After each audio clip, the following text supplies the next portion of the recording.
بيد أن مما يؤسف له أن هناك أقطارا لا يسود فيها السلم والأمن،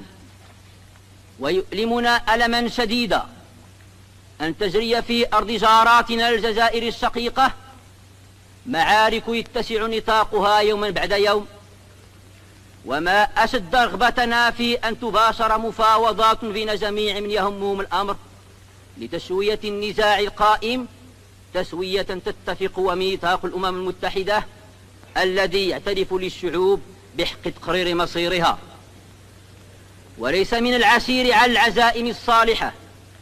أن تضافر جهودها مصطنعة في ذلك الحكمة وحسن الإدراك لحل هذا المشكل الأليم